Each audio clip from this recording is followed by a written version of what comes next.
has laid his cards on the table. I want you to get rid of your GM and your coach. That's the only way I would consider staying. Either he goes or the duo of Sean Marks and Steve Nash goes. It's not something that he has a lot of confidence in. There's no other team in sports that is harder to predict than Brooklyn. What in the hell is going on? The guy is a franchise player. He's one of the best players in the world. I'm Kevin freaking Durant. Who would you rather have? I'll make you a contender by myself. Tons of question marks for owner Joe Tsai. Kevin Durant made it clear that he does not have faith in the Nets' direction.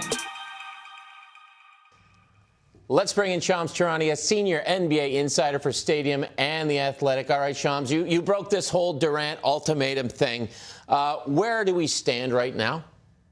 So Kevin Durant met with Joe Tsai, the owner, in London over the weekend, I was told, and he not only reiterated his trade request, but he told the Nets owner that he needs to decide between trading Durant or keeping him while firing GM Sean Marks and head coach Steve Nash. And so this is essentially an ultimatum. In Kevin Durant's mind, he doubles down on his trade request clearly, and also gives Joe Tsai the option of, listen, if you want me to be here and be content, this is what you can do to make it happen. Joe Tsai fired a tweet out late Monday and basically sided with this front office, sided with his coaching staff, and said they will make the best decisions for the Brooklyn Nets. And that means that clearly he's going with who he's got in place as GM and head coach. And so Kevin Durant's trade request still stands. The Nets have been steadfast in their public and private belief that they will not move on from Kevin Durant unless they get all of their asks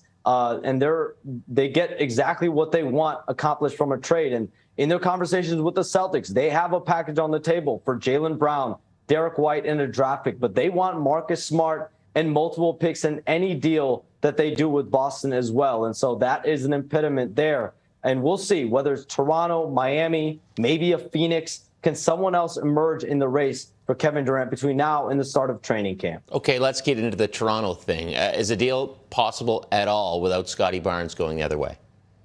As of right now, no.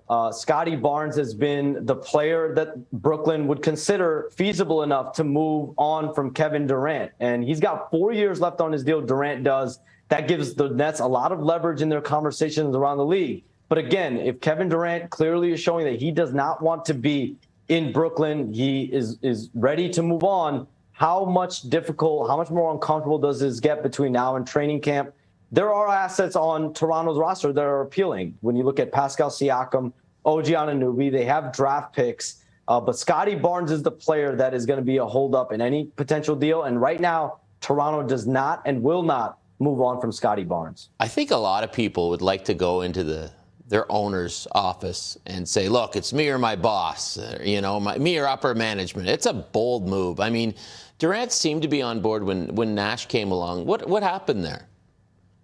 So that was definitely a hire that Sean Marks, the GM, he had a relationship with Steve Nash from Phoenix, spearheaded by the organization. But Kevin Durant did work with Steve Nash as an assistant in Golden State. There was a prior relationship there. So there was a comfort level there. But as far as being the one to say to the organization, go hire Steve Nash, I want Steve Nash as my coach or else, that was never said. That was never done. That was never a directive given at the time. But was that a guy that Kevin Durant was comfortable with and that the organization was comfortable with for sure, but not something that was spearheaded or directive at the time. But that was clearly a relationship that Kevin Durant had at one point, cultivated at a high level from Golden State. Sean Marks had a previous relationship as well. But over the course of these last couple seasons, it just has not gone well for the Brooklyn Nets. And as far as reaching their goals, especially when you get James Harden, pair Kyrie Irving and Kevin Durant with James Harden, you're expecting a championship. And this team went 0 for 2 over these last couple of years. Two-parter, who's your front runner and when does this come to a conclusion?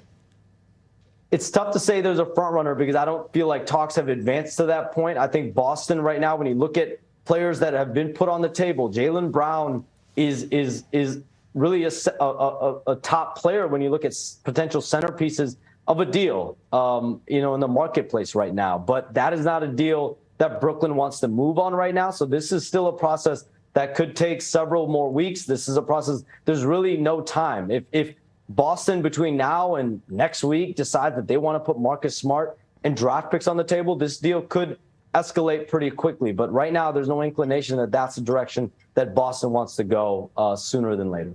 To be continued. Chomps, thanks a bunch. Pleasure talking to you, man. Thank you.